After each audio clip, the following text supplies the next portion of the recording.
Hey everybody, the first of the 3 PRs this week I'll be doing is Base Jump Danger Sign.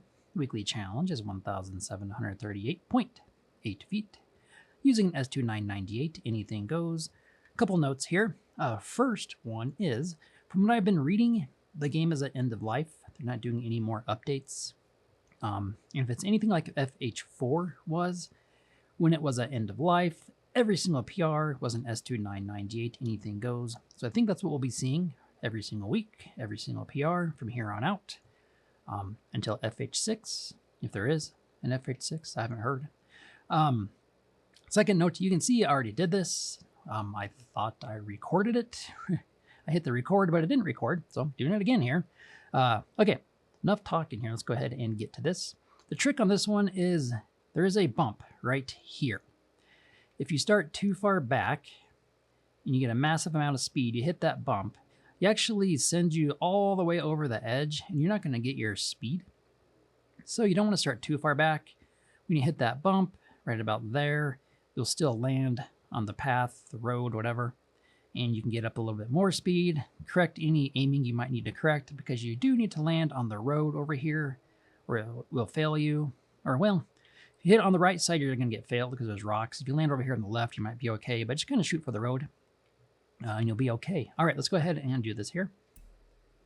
And I'm going to be in the Mosler.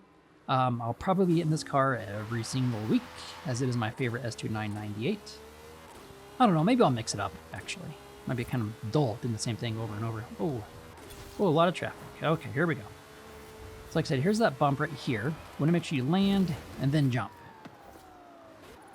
in order to get your distance. We should be okay. Looks like we're going to land right on the road here. 1,761.42. All right, that does the trick. Let's move on over to the speed trap. Okay, we're over at the Tulum speed trap. The weekly challenge is 190 miles per hour using the exact same car. And you can see I did this again, and the exact same thing happened. I hit the record, it didn't record, and I completed it. So we're doing it again, or recording it again too. Or recording it for the first time, I should say. A trick here, again, don't start too far back. Going around these curves is too hard. We're going too fast. So just start a little ways back, and that should be plenty of space to get your 190. And the curves are very easy at that point. All right, here we go. Same car.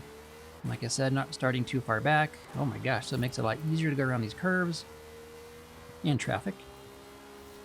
Flooring it the whole way, easily going over 190. Hit this at 199.85. Okay, let's move on to the danger sign, and let's see if we can or actually not the danger sign. It's one of those days, guys. Let's move on to the drift zone and see if we can actually record it the first time through. All right, we're going to wrap up with Camino de Montaña Drift Zone. The weekly challenge is 130,000 points. It's got a lot of points, actually. Using, of course, an S2998, anything goes. I will be in a different car. Being a drift zone, I do drift in a different S2 car rather than the Mosler. You'll see that in a second. For the drift zone, you should be able to do this one from either side. And good thing it is kind of long, because like I was saying, 130,000 points, kind of a lot. There's not many curves either. You only got, what, 1, 2... I guess you kind of count that as like one longer curve, because that's a pretty decent one there. But not many curves to get a lot of points on. This one might be a little challenging. But before we get to drifting, we have to change our settings.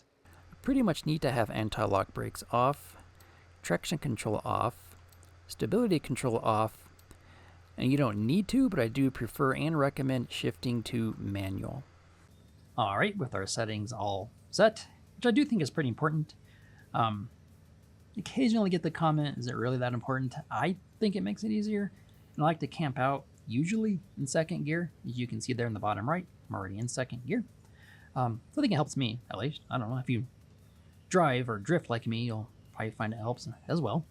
Anyway, I'm in this Viper. I don't know. I tuned it up a long time ago when there was an S2 challenge to drift. It seemed to work really well, so I go to this when there's an S2 drift, and I believe, as I was saying earlier, that's what we're going to be stuck with from here on out. The trick to getting a lot of points when drifting is going fast. Since we need kind of a lot here, I'm going to hopefully, if I can get the car under control here, enter the drift zone going at a pretty good clip. There we go, it's pointing good. All right, here we go. Oh, Nelly. We are flying out. We got a donkey out there. That was a horrible entrance. But just to prove that I suck at drifting, I'm going to go ahead and keep on doing it here. Now you can be the world's worst drifter, which is kind of feeling like right now, and still get our 130,000. My gosh. Not doing too well here.